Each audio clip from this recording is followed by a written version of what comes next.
Vamos en nuestras copias de la Sagrada Escritura a la carta del apóstol Pablo a la iglesia y a sus amigos en Filipos. En su capítulo 1 vamos a leer hoy los versículos 12 y 13. Los versículos 12 y 13. Dice así la santa, inerrante y todo suficiente palabra de Dios. Quiero que sepáis, hermanos, que las cosas que me han sucedido han redundado más bien para el progreso del Evangelio, de tal manera que mis prisiones se han hecho patentes en Cristo en todo el pretorio y a todos los demás. Pedimos al Señor que bendiga su palabra, que es necesario que así sea. La semana pasada vimos el final de esa parte introductoria donde el pastor Pablo saluda a su iglesia y termina con una oración. Esa oración fue muy especial. Él le recalca que cada vez que se acuerda de ellos, le ora a Dios con gozo, con gratitud y con ruegos especiales. La oración para estos amigos, a estos hermanos en la fe, que Pablo más adelante los llamaría como gozo y corona mía, posee un contenido maravilloso. Vamos a mirar lo que vimos la semana pasada de una forma cortica para que nos quede en la mente. Él pide para ellos, mire lo que pide en esa oración. Dice, pide un amor creciente a Dios, un conocimiento verdadero y un completo discernimiento. Lo vimos la semana pasada, esto lo vimos en ese verso 9, tal vez sería. Lo vimos en el verso 9. Lo vimos en el verso 9, sí. Y además pide a Dios que si el cristiano tiene esas cualidades de un amor creciente a Dios, un conocimiento verdadero y un completo discernimiento, que además él tiene que mostrarlo y que la gente refleje eso, que él refleje eso delante de la gente. ¿Y cómo lo refleja? Escogiendo lo mejor, que sean vistos como puros e irreprensibles y que muestren en cada momento en sus acciones frutos de justicia. Eso lo vimos en los versículos 10 y 11. Importante, la oración era algo maravilloso en el apóstol Pablo. Cada vez que uno ve una oración del apóstol Pablo, uno está viendo el carácter de Cristo en él. Él no está pidiendo por obediencia de parte de nosotros, sino que él pide que tengamos un amor creciente, cada día un creciente más amor a Dios, porque quien ama más a Dios, lo conocerá más y tendrá un mejor discernimiento. Es una oración de un cristiano maduro a unos cristianos maduros. Su oración se basa al inicio en las palabras de Cristo. Miren Jesucristo cómo resumió el Antiguo Testamento y era la base de esta oración. En Mateo 22:37 dice, Jesús les dijo, amarás al Señor tu Dios con todo tu corazón, con toda tu alma y con toda tu mente. Eso está también en Deuteronomio 6:5. Este es el primero y grande mandamiento. Y el segundo es semejante. Amarás a tu prójimo como a ti mismo, como dice Levítico 19:18. Y miren el versículo 40. De estos dos mandamientos depende toda la ley y los profetas, el Antiguo Testamento. Si quieren el resumen del Antiguo Testamento es ese: amar al Señor tu Dios con todo tu corazón, con toda tu alma, con toda tu mente, y amarás a tu prójimo como a ti mismo. Y de eso es la base principal como arranca el apóstol Pablo en su oración. Quien ama a Dios desea conocerlo más y más y crece su discernimiento. Y quien tiene esas cualidades escogerá lo mejor, será visto como puro y irreprensible, tendrá frutos reales de justicia. Punto. Esa es la esencia de lo que vimos la semana pasada. Y otra cosa importante es, lo que Dios inicia lo termina. No existe ninguna duda de que si Dios inició el trabajo en tu vida, en tu alma, Él la culminará. La salvación inicia en Él, inicia en Dios. La salvación es monergística, es solamente de Él.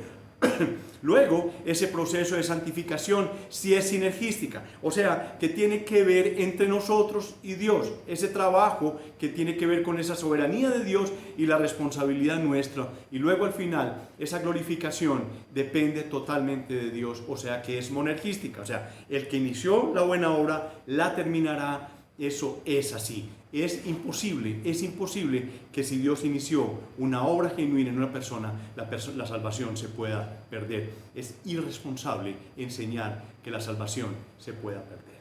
Hoy abordaremos dos encabezados principales. El primer encabezado es: conozcan lo que me ha sucedido como propósito de Dios. Hablando del apóstol Pablo, conozcan lo que me ha sucedido como propósito de Dios. Y el segundo, para ser un poquito más modernos, es un hashtag y dice: Pablo está preso en Roma. Y vamos a ver por qué es importante que lo miremos de esa manera, muy modernos. Veamos el primer punto: conozcan lo que me ha sucedido como propósito de Cristo. Y está en esa parte A del versículo 12 que dice: quiero que sepáis, hermanos. ¿Le está hablando a quién? A su iglesia, a creyentes. No está hablando a impíos, está hablando a los creyentes, que las cosas que me ha sucedido. Bueno, posiblemente en esa época la gente se enteraba de todo lo que le había pasado a Pablo. Pablo era una persona muy importante en el cristianismo, pero sin embargo, en honor o personas que nos están visitando por primera vez, o a personas que están, digamos que más bien nuevas en la iglesia, vamos a mirar algo del apóstol Pablo para que él llegara y dijera lo que estaba pasando, y para que lo viéramos en una cárcel necesitamos saber qué pasó. Miren que él venía de una oración. Inmediatamente, o sea, de una forma brusca, cambió de tema, y Pablo empieza a explicarle a los filipenses su condición, qué estaba pasando en ese momento. Y para evitar cualquier malentendido con respecto al resultado de su encarcelación, porque era que estaba preso. Y él empieza a enseñarles. Miren, esa expresión de las cosas que me han sucedido es una expresión que podemos llamar como idiomática en el griego. En Efesios capítulo 6, versículo 21, esa frase es traducida como todo lo que a mí se refiere. También en Romanos, capítulo 1, versículo 15, encontramos en la traducción, dice en cuanto a mí. Entonces, las cosas que a mí me han sucedido, todo lo que se refiere a mí, o en cuanto a mí. Entonces, es el mismo sentido. Idiomáticamente, en el griego significa lo mismo. El apóstol no da detalles acerca de sus circunstancias. Pablo en ningún momento considera lo que él estaba viviendo como un simple suceso, sino por el contrario, que él estaba seguro que todo lo que estaba pasando era el fruto, era el producto de los planes y el propósito de Dios. Él estaba completamente seguro. Él, con seguridad, y lo expresa más de una vez, él no estaba en la cárcel por alguna casualidad, o porque se dejó coger, o porque se escondió mal, no, o porque a Dios se le salió de las manos que su apóstol, que su persona, que su siervo estuviese en la cárcel. No, no es así. Había un propósito determinado, y todas las cartas tienen como esa enseñanza de que el apóstol Pablo estaba en la cárcel con un propósito. Muchas veces Dios guía a sus hijos con sendas completamente desconocidas, y con absoluta seguridad Dios es suficiente para andar al lado de nosotros y para traernos gozos de acuerdo al camino que nosotros tengamos. Hay un conocimiento en ese sufrimiento. Miren, en Hechos, capítulo 19, versículo 28, Lucas describió que Pablo tenía, que el conocimiento, él sabía de sus penalidades. Pablo sabía que él iba a ser encarcelado, e inclusive tenía en su mente, a pesar de que expresara más de una vez que cuando él saliera y los iba a visitar, pero él tenía en su mente de que en algún momento también lo iban a matar. Por ejemplo, vamos a escuchar, como dice Hechos, capítulo 20, versículos 22 al 25. Vamos ahí, por favor. Hechos, capítulo 20, versículos 22 al 25. Miren cómo dice Lucas en este capítulo 20. Ahora de aquí, ligado yo en espíritu, voy a Jerusalén sin saber lo que allá me ha de acontecer. Habla el apóstol Pablo ahí. Salvo que el Espíritu Santo por todas las ciudades me da testimonio diciendo que me esperan prisiones y tribulaciones. Él lo sabía, el Espíritu Santo le decía: pero en ninguna cosa hago caso, ni estimo preciosa mi vida para mí mismo, con tal que acabe mi carrera con gozo y el ministerio que recibí del Señor Jesucristo, para dar testimonio del Evangelio, de la gracia de Dios. Y ahora aquí, yo sé que ninguno de todos vosotros, entre quienes he pasado predicando el reino de Dios, verá más mi rostro. Él pensaba que también iba a morir. El Evangelio de la gracia de Dios. no les extrañe escuchar el Evangelio de la gracia. Después, en Hechos capítulo 21, versículo 13, les dijo a los creyentes en Cesarea, capítulo 21, versículo 13, entonces Pablo respondió, ¿qué hacéis llorando y quebrantándome el corazón? Porque yo estoy dispuesto no solamente a ser atado, mas aún a morir en Jerusalén por el nombre del Señor Jesús. Pablo estaba completamente consciente que le esperaban muchísimas dificultades, muchísimas aflicciones en el servicio de Cristo, en el servicio del Evangelio. Incluso él estaba dispuesto a ser martirizado. Por otra parte, Pablo era consciente que había un propósito, que había un fin, el por qué él estaba pasando por ese sufrimiento. Él sabía que había unos planes de parte de Dios y que el sufrimiento de él estaba metido también dentro de esos planes, que él usaría todas estas circunstancias que estaba pasando el apóstol Pablo para promover el Evangelio. Es algo extraordinario, es algo maravilloso. Miren cómo se lo describió Pablo a los que estaban en Colosas, en 2 de Corintios 11:22. Segunda carta del apóstol Pablo a los Corintios 11:22 en adelante. Dice así: ¿son hebreos? Yo también. ¿Son israelitas? Yo también. ¿Son descendientes de Abraham? También yo. ¿Son ministros de Cristo? Como si estuviera loco hablo. Mas yo más, en trabajos más abundantes, en azotes sin número, en cárceles más, en peligros de muerte muchas veces. Mire cómo está hablando él de su ministerio. De los judíos, 5 veces he recibido 40 azotes menos 1. 3 veces he sido azotado con vara, 1 vez apedreado, 3 veces he padecido un naufragio, 1 noche y 1 día he estado como náufrago en alta mar. En caminos muchas veces, en peligro de ríos, peligros de ladrones, peligro de los de mi nación, peligro de los gentiles, peligros en la ciudad, peligros en el desierto, peligros en el mar, peligros entre falsos hermanos, en trabajos y fatiga, en muchos desvelos, en hambre y sed, en muchos ayunos, en frío y en desnudez. Y además de otras cosas, lo que sobre mí se agolpa cada día, la preocupación por todas las iglesias. Miren por todo lo que pasaba él. Y era la persona encargada de una tarea muy especial por parte de Dios. Dios pudo haber mandado legiones de ángeles para protegerlo, llevarlo como en una alfombra, no sé cómo llevarlo de ciudad en ciudad para que no tuviera problemas, pero tuvo un naufragio, fue azotado, fue torturado. Ahora miramos cómo continúa ese versículo 12 que vimos solamente la parte A. Miren la parte B. Han redundado más bien para el progreso del Evangelio. Miren cómo dice entero. Quiero que sepáis, hermanos, que las cosas que me han sucedido, ya vimos todo lo que le ha sucedido y todo lo que sabe él sobre su ministerio, han redundado más bien en el progreso del Evangelio. Esa palabra progreso, que también está en el versículo 25, lo vamos a ver después, y que también está en la primera carta del apóstol Pablo a Timoteo, capítulo 4, versículo 15, es el mismo sentido y tiene, digamos que, unos orígenes primarios etimológicamente, y está relacionado primero como si fuera un término militar, como decir el avance de las tropas a través de un camino muy difícil en medio de tropas exploradoras. Entonces tiene ese sentido. Y el segundo es utilizado por filósofos griegos, los estoicos, como un lema para el difícil camino hacia la sabiduría. Es esa palabra progreso. Han redundado más bien para el progreso del Evangelio, pero ese progreso no ha sido fácil, ha sido como el avance de tropas en medio de un campo minado, una cosa difícil. Aunque el Evangelio está avanzando, a veces es difícil. Así podemos resumir eso. Es interesante señalar que ese progreso mencionado es específico. En el versículo 13, como el Evangelio se extendió a través de la élite, o sea, de la guardia imperial y del palacio mismo. Y en la parte 2, o sea, eso lo veremos la semana entrante, que es el verso 14, cómo ese Evangelio también le hizo tomar ánimo a la gente, a los predicadores, a los otros que estaban designados para llevar el Evangelio, cómo estas vicisitudes de Pablo les dio toda la fortaleza para que ellos pudieran proclamar el Evangelio mientras Pablo está bien encarcelado. Hoy solamente vamos a ver la parte inicial. Ahora, vamos a conocer ese propósito.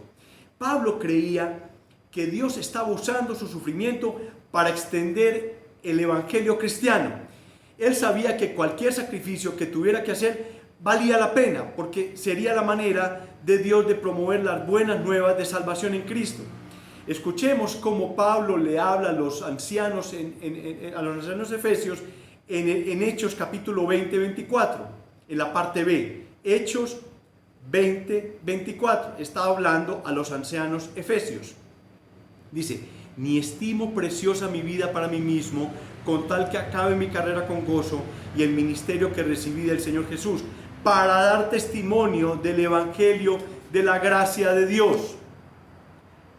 Ahí es donde nosotros entendemos ese propósito. Lo que el Señor estaba, a pesar de todo lo que estaba pasando Pablo, había un propósito. Había un propósito que se necesitaba, había un propósito que él lo estaba entendiendo. Ahora, veamos, esto nos liga con el segundo punto. Y es como si estuviéramos en la época moderna, como si hubiera prensa, que hubiera internet, que hubiera todo eso. Se utiliza mucho utilizar un hashtag, utilizar una especie de nombre para que la gente vaya a ver todos los comentarios que hay ahí. Entonces sería numeral, Pablo está preso en Roma. Así sería si fuera en la época moderna. Y miren cómo dice este versículo 13 que vamos a estudiar. De tal manera que mis prisiones se han hecho patentes en Cristo en todo el pretorio y a todos los demás. El comentarista Lenski dice: el caso de Pablo vino enseguida a convertirse en una causa célebre. ¿Por qué? Porque miren, de verdad, si hubiera existido diarios, si hubiera existido internet, hubiera salido en primera plana que a Pablo lo tenían preso en Roma. Pero para Pablo eso no importaba, él no veía angustia en que lo vieran a ver como preso. A él se llenaba más bien de gozo, pero a causa no de la gloria que pudiera caer sobre Pablo, sino la gloria que fuera para Cristo. Esa publicidad que él estaba dando a él le interesaba mucho porque le daba pie a que la gente hablara del evangelio. Y de todas maneras era una buena noticia. ¿Por qué está preso Pablo? ¿Por algún asesinato? No. ¿Porque se robó algo? No. No, es porque está hablando de Cristo. ¿Pero quién es este Cristo? Entonces a él le interesaba que hablaran de él. El apóstol Pablo estuvo preso por 2 años en una casa alquilada, como lo vemos en Hechos 28, aunque bajo la custodia precisa, así milímetro a milímetro, de la guardia pretoriana. Digamos que esa guardia pretoriana era una fuerza oscura detrás del trono de los Césares.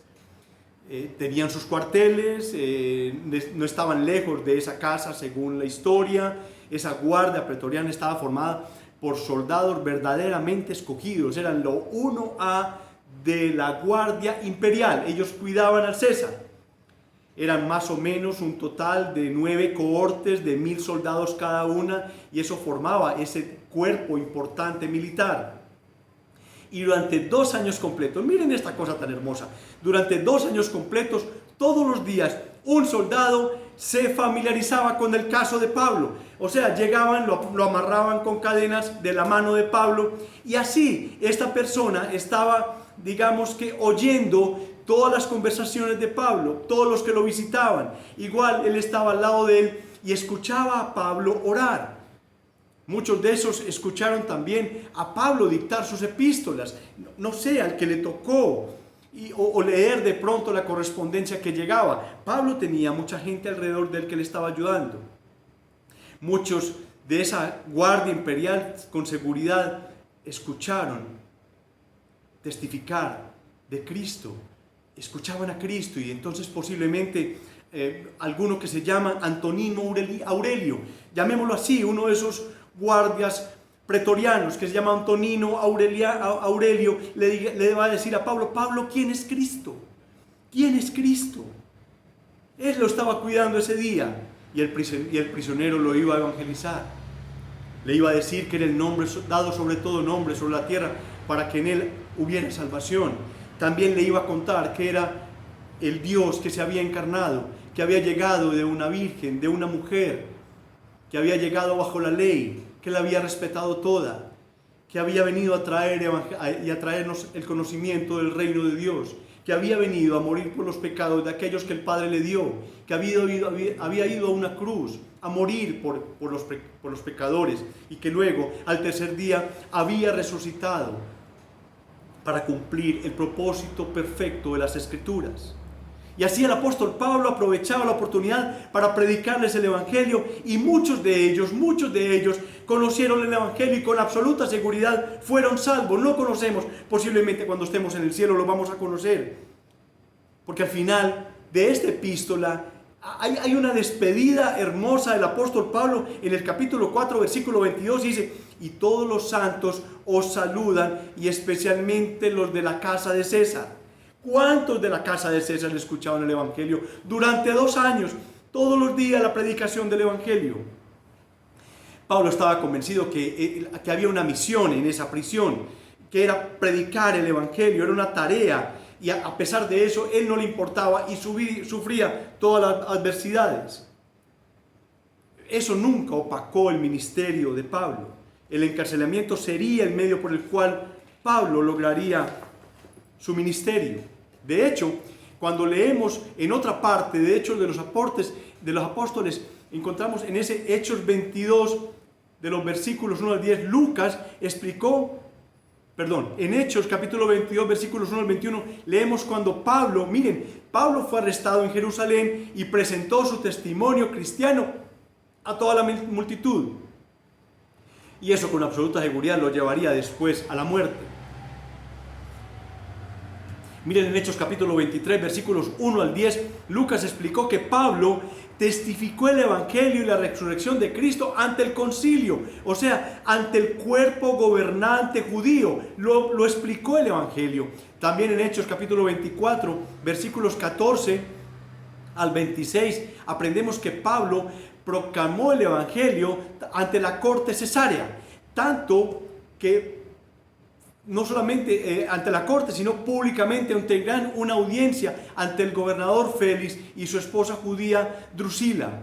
También se nos dijo que Félix estuvo hablando regularmente con Pablo por un periodo de 2 años, inquieto por el Evangelio, inquieto por Cristo.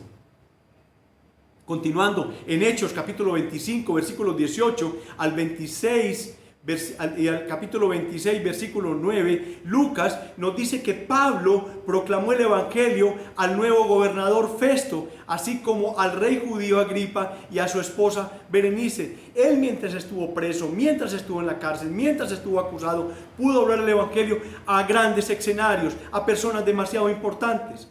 También en Hechos capítulo 28, versículos 23 al 31, Lucas explica que Pablo regularmente explicaba el Evangelio del reino de Dios a todos los que venían a verlo en Roma. Absolutamente a todos. Y había permiso de que entraran a verlo. Era una casa alquilada. Entraban a verlo. Todo el mundo estaba autorizado. Era su oficina. En Hechos capítulo 23, vamos ahí todos por favor. Hechos capítulo 23, versículo 11.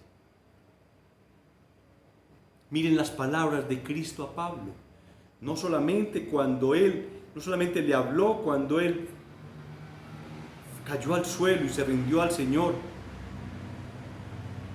sino que miren cómo en este Hechos capítulo 23, versículo 11, cómo el Señor Jesucristo le habla a Pablo. Miren cómo dice: ten ánimo, Pablo, pues como has testificado de mí en Jerusalén, así es necesario que testifiques también en Roma.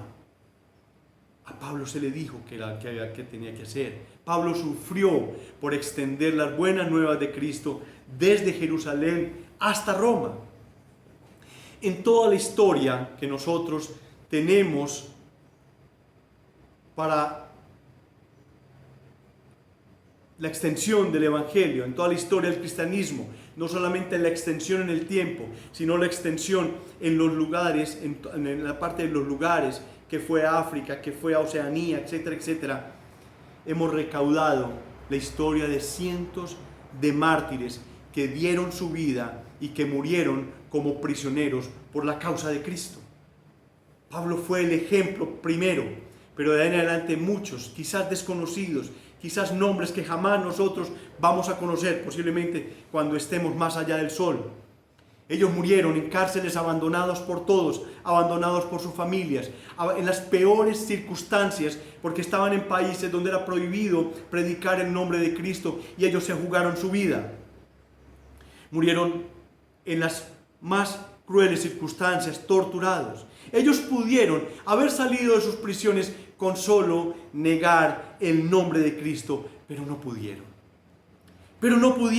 Cientos de familias, hombres, mujeres, niños, ancianos, fueron arrojados al circo romano. Sí, Roma, allá donde está la base de la Iglesia Católica Romana, allá en Roma había un circo y fueron tiradas las familias que eran cristianas, devorados por animales, por fieras, por bestias. Y ellos salían a ese circo romano, a esa arena romana, salían cantando y salían alabando a Cristo. Cientos de personas han sido torturadas, se han sido quemadas vivas por la secta tradicional en Colombia. Es una historia de las personas. ¿Por qué? Por negarse a ser idólatras, por negar a ser paganos, por negar a ser animistas, pero principalmente por dar la preeminencia a Cristo y por dar la preeminencia a la Sagrada Escritura. Y hoy tengo una historia para contarles. Estudiando la vida de mártires, la vida de personas. Quizás la semana entrante, si el Señor me presta la vida, hablaremos también de un testimonio impactante de mártires que fueron llevando el Evangelio a ciertos sitios, ciudades, donde era completamente prohibido. Pero hay una historia para hoy, y es la historia de dos niñas, de dos jóvenes musulmanas, nacidas en Irán, donde en Irán es completamente prohibido siquiera nombrar el nombre de Cristo. Una de ellas se llama Maryam Rostanpur y la otra Marzieh Amirzadeh.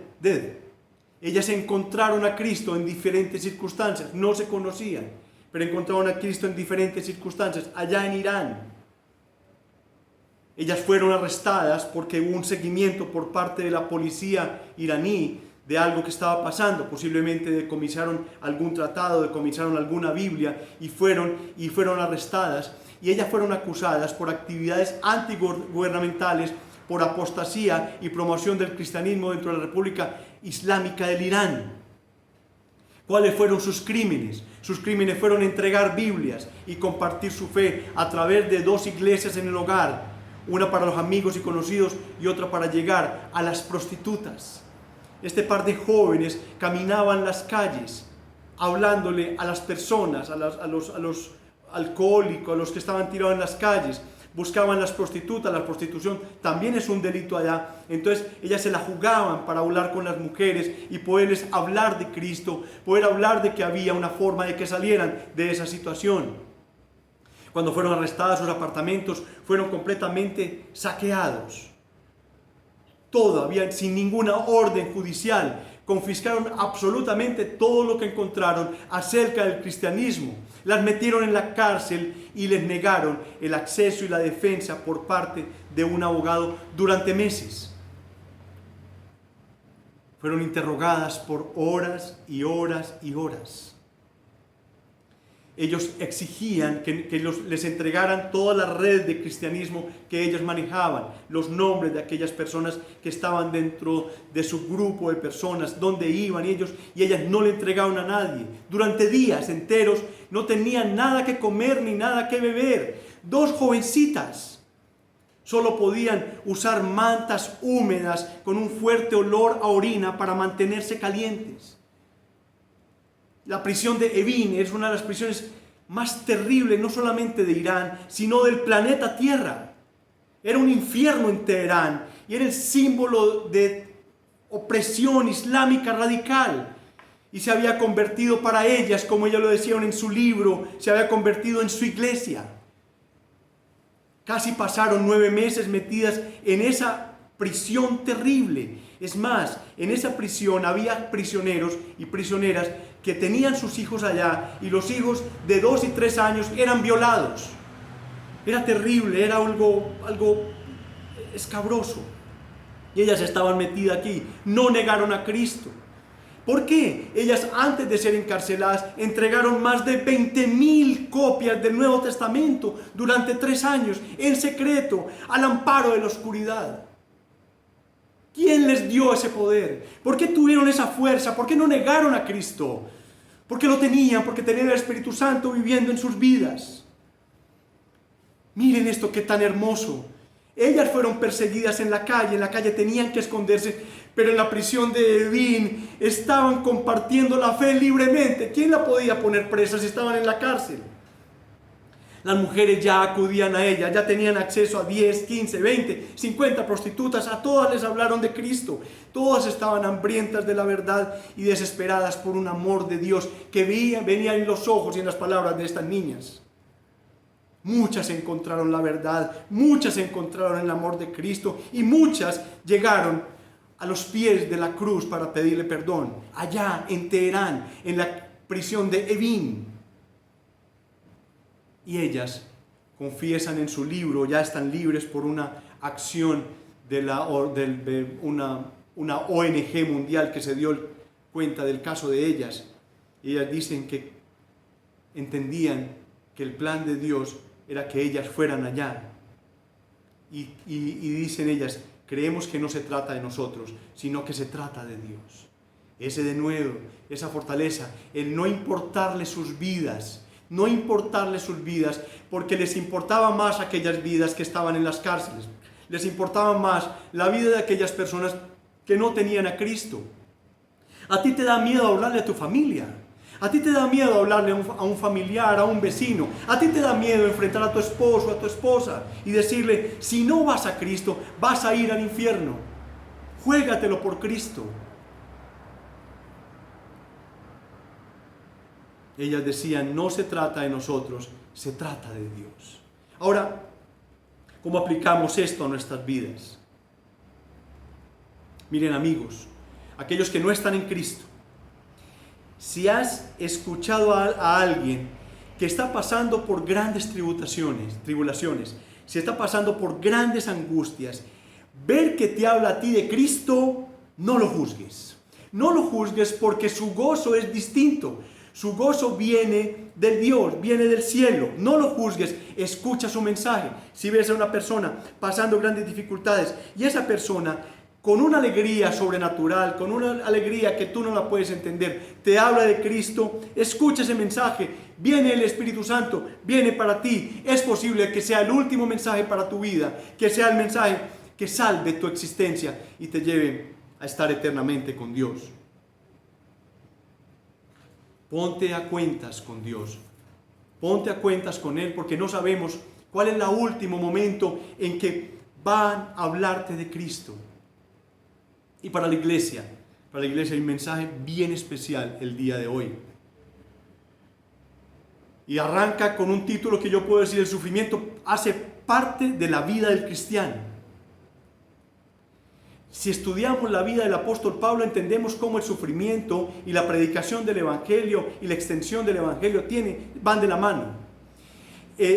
Pero ahora, en la época moderna, en esta época en que se han abierto una cantidad de iglesias con unos mensajes completamente extraños, sacando versículos fuera de contexto, manipulando los versículos y llevando unos mensajes que no tienen nada que ver. En el que el cristianismo occidental, ver el sufrimiento es algo que no está bien visto. Nos predican en estas iglesias que el propósito de Dios para el creyente es una vida libre de sufrimiento, de enfermedades, disfrutando de una vida próspera, porque tú eres hija del Rey de Reyes y Señor de Señores. Entonces tú tienes que ser completamente sano, tú tienes que ser completamente rico, y si eres pobre y si estás enfermo es porque tienes problemas con Dios, tienes pecado o de verdad no estás en Cristo. Estas mismas personas afirman que el sufrimiento viene del diablo, entonces reprenden a Satanás y lo cogen a chancletazos y lo atan todos los días. Dios le venció en la cruz del Calvario a ese diablo. Cualquier creyente que ponga su fe en Él será inmediatamente libre de sus garras y va a disfrutar plenamente de las bendiciones de Dios. Por supuesto, todo eso suena muy bien y una persona que está en problemas llega a una iglesia carismática usualmente y bueno, todo este mensaje de que va a ser rico, de que este también vino así y mire cómo se convirtió y que este señor llegó con un cáncer aquí y entonces ahí mismo oraron por él y se sanó del cáncer, eso es muy atractivo. El problema es que no es cierto, el problema es que no es bíblico, ese no es el mensaje del Evangelio. Es una adaptación a la época moderna de un cristianismo y de un evangelio acomodado a la gente de ahora.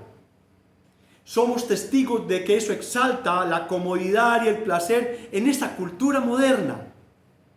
Y de verdad que se está volviendo casi esencial en la vida. Hay iglesias donde van la gente más importante de la televisión, de los políticos, y se hacen llamar cristianos, pero no conocen el evangelio. La gente vive pendiente de sí misma, ellos viven en su bienestar, no toleran nada que les estorbe y consideran como un derecho completamente legítimo el disfrutar de la vida así como ese Dios grande les está dando. Y por supuesto hay gente que son cristianos, que viven bien por decisión de Dios.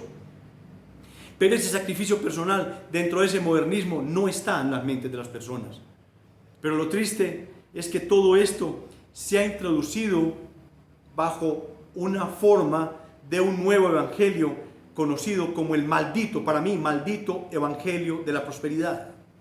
Ese no era el que predicaba el apóstol Pablo, ese no era el que predicaban estas niñas iraníes, ese no era el que predicaban aquellos mártires que fueron a una tribu en Ecuador y que fueron todos asesinados. Ese no es el mismo evangelio.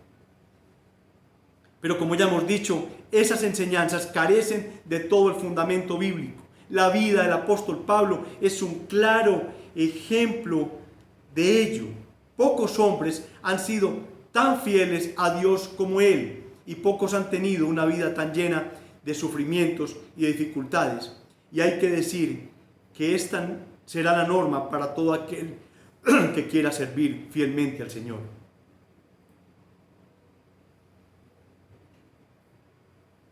No estoy diciendo que aquellas personas que tienen comodidades, que aquellas personas que han sido bendecidas por Dios con su trabajo, con riqueza, con bienes materiales, son personas que sean malas o están yendo a una iglesia mala. No, no es así.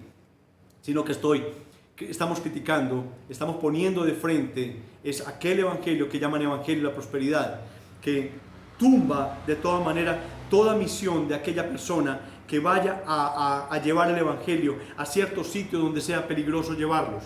Nosotros conocimos a un joven amigo nuestro que llevó Biblias a Irán y quizás en la segunda vez que fue los cogió el Hezbollah, los detuvieron y ellos enfrentaron a esta policía de allá diciéndole que ellos no les estaban pagando nada, que lo hacían era porque amaban a su Dios. Y este hombre del Hezbollah los soltó porque les dijo: miren, de la misma manera como ustedes aman a su Dios, yo amo a mi Dios, entonces veo que ustedes no les pagaron, y los dejó libres, pero que si los volvían a ver allá en Irán los iban a matar. De esa manera nosotros tenemos que amar a Dios de una manera sacrificial, tenemos que amarlo de esa manera. En la segunda epístola, la segunda carta a Timoteo, capítulo 3, versículo 12, miren cómo dice: y también todos los que quieren vivir piadosamente en Cristo Jesús padecerán persecución. Quizás en este momento no tenemos una persecución evidente en estos países occidentales. Hay persecución en la iglesia. Hay persecución en muchos territorios y lo vemos por parte de los paramilitares, lo vemos por parte de la guerrilla, lo vemos por parte de ese comunismo trasnochado que persigue la iglesia, que no permite que la iglesia se difunda. Pero la persecución vendrá, habrá persecución.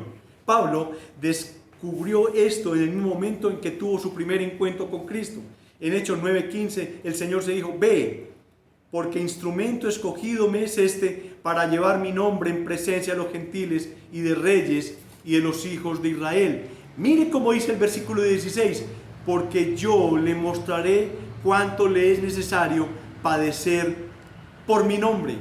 Miren, hermanos y amigos, la verdadera vida no es aquí, la verdadera vida es allá, es al lado del Señor Jesucristo, como su familia. Sufrir por Cristo es una parte normal del cristianismo. Esto debería ser conocido por todas las personas. De hecho, la norma bíblica es que a mayor fidelidad y servicio debe haber mayor oposición y hasta mayor sufrimiento. Siempre que vayamos a comenzar alguna obra, siempre va a haber de algún momento alguna oposición por parte de Satanás, por parte de las tinieblas. Existe. Cuando iban a hacer esta iglesia, por pequeña que fuera, hubo oposición, hubo unas dificultades, pero aquí vamos, de la mano del Señor. Por todo esto tenemos que entender que en el momento que haya persecución, en el momento que haya penalidades, son necesarias porque se cumple la voluntad de Dios. Pablo conoció muy poquitas veces alguna paz o en algún momento en que estuviera libre de presiones. Pocos fueron los que él tuvo, pocos momentos. Pero siempre vivió pensando en que la fidelidad de él era la fidelidad hacia Cristo. Además, es correcto pensar que el sufrimiento como un ministerio es como un ministerio porque les asegura beneficios a otros. Del sufrimiento y de lo que pasemos nosotros hay beneficio para otros. Después de todo, Jesucristo sufrió por los pecadores y murió para salvarnos. Él es el gran ejemplo. Cristo es el gran ejemplo. Fue el ejemplo para Pablo, fue el ejemplo para los de Colosas, fue el ejemplo para los de Filipos, fue el ejemplo para todos. Cristo es el gran ejemplo. Pablo no hubiera podido hacer lo que hizo si no fuera por Cristo, porque él conoció todo lo que había hecho Cristo. Él conoció por parte de todos los otros apóstoles todo lo que había pasado por referencia. Las Santas Escrituras nos enseñan que nosotros debemos seguir el ejemplo de Cristo, específicamente sufriendo por la causa de otros. Como creyentes debemos estar dispuestos a sufrir penalidades, incluso la muerte por el beneficio de otros, y debemos estar agradecidos del sufrimiento que otros llevan por causa de esta. ¿Cuántos soldados o cuántos de estos de la guardia pretoriana no se convirtieron al Señor Jesucristo por el sacrificio de Pablo? Pero Pablo lo hizo porque llevaba el Espíritu Santo en sí, porque él estaba viendo a Cristo de frente, porque era su esperanza, era su luz, era su fe. De esa manera Pablo pudo tener la fortaleza de hacer lo que hizo. ¿Y cuántas personas han orado por nosotros? ¿Cuántas personas han, digamos que, sufrido por nuestra causa para que las iglesias en estos territorios pudieran llegar? Muchas personas han sufrido. Muchas personas que han de verdad se han entregado al evangelio verdadero, han sido echados de sus comunidades, han sido echados de sus trabajos. ¿Por qué? Porque más importante es la obra de Cristo, llevar el nombre de Cristo, es el estandarte de Cristo. El apóstol Juan escribió algo monumental, algo maravilloso en su primera epístola. Y dice en el capítulo 3, versículo 16, miren lo que dice: en esto hemos conocido el amor, en el que Él puso su vida por nosotros, también nosotros debemos poner nuestras vidas por los hermanos. Por los hermanos. Este mensaje es un mensaje que parte de un título que lo tienen algunas Biblias, aunque los títulos sabemos que no fueron inspirados, pero esta parte arranca diciendo: para mí el vivir es Cristo. Es un mensaje muy especial. Vamos a ver 4 o 5 sermones que están metidos dentro de estos capítulos y vamos a entender por qué para el apóstol Pablo en el versículo 21 dice: porque para mí el vivir es Cristo y el morir es ganancia. El morir es ganancia. Nuestra vida verdadera está allá en los cielos, al lado del Padre, al lado de nuestro precioso Redentor. Así que, mis hermanos, les pido que me acompañen en una oración. Padre, gracias. Te queremos decir en esta preciosa mañana que estamos en tus manos, que tu mensaje es un mensaje pertinente, es un mensaje alentador, es un mensaje exhortador, es un mensaje que nos pide y nos dice que no solamente la posta, que no solamente el estandarte fue entregado a Pablo, sino que el estandarte fue entregado a toda la iglesia. Posiblemente nuestras prisiones no son las mismas prisiones de la de Pablo. Pablo era libre de unas cosas donde nosotros tenemos prisiones. Nosotros tenemos prisiones de avaricia. Tenemos prisiones en las cuales nuestra vida está encerrada bajo unas rejas creadas por un mundo, creadas por un sistema del cual nos aprisiona. Y nos hemos dejado callar. ¿Cuánto hace? Y le pregunto a la iglesia para que el Señor nos exhorte a cada uno de nosotros. ¿Cuánto hace, iglesia, que no le hablamos a alguien de Cristo? Es que estamos en pandemia, pero existe el teléfono, existe el Zoom, existe una cantidad de herramientas. ¿Cuánto hace que no le hablas a Cristo de alguien? Señor, te pido que trae fortaleza a la iglesia, a cada uno de nosotros, para que le hablemos de Cristo, del Evangelio, de las buenas nuevas a las personas, para que haya salvación. Cada día que termina, Señor, es un día menos en el encuentro que tenemos contigo. En algún momento sonará la final trompeta. En algún momento veremos al que está sentado en el trono. En algún momento vendrá ese juicio final. En algún momento se abrirán las puertas del cielo para ser habitado. Y en algún momento también caerán al lago de fuego y azufre cientos de miles de millones de personas, caerán allá a un eterno sufrimiento. Señor, te pido que nos ayudes a hablar del Evangelio, a proclamarlo, a enseñarlo, Señor. Te lo pedimos en el nombre de Jesús y por el poder del Espíritu Santo. Amén y amén. Y quiero que recibamos la bendición por parte del Señor. La encontramos en el Salmo 67. Y dice así la bendición del Señor: Dios tenga misericordia de nosotros y nos bendiga. Haga resplandecer su rostro sobre nosotros, para que sea conocido en la tierra tu camino, en todas las naciones tu salvación. Te alaben los pueblos, oh Dios, todos los pueblos te alaben.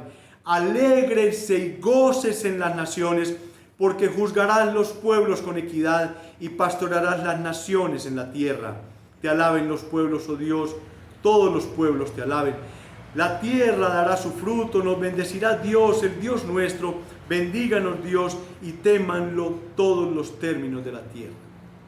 Amén y amén. Y cantémosle un himno al Señor para que sigamos reunidos en familia y tengamos paz, no solamente el día de hoy, sino el resto de la semana. Cantémosle al Señor.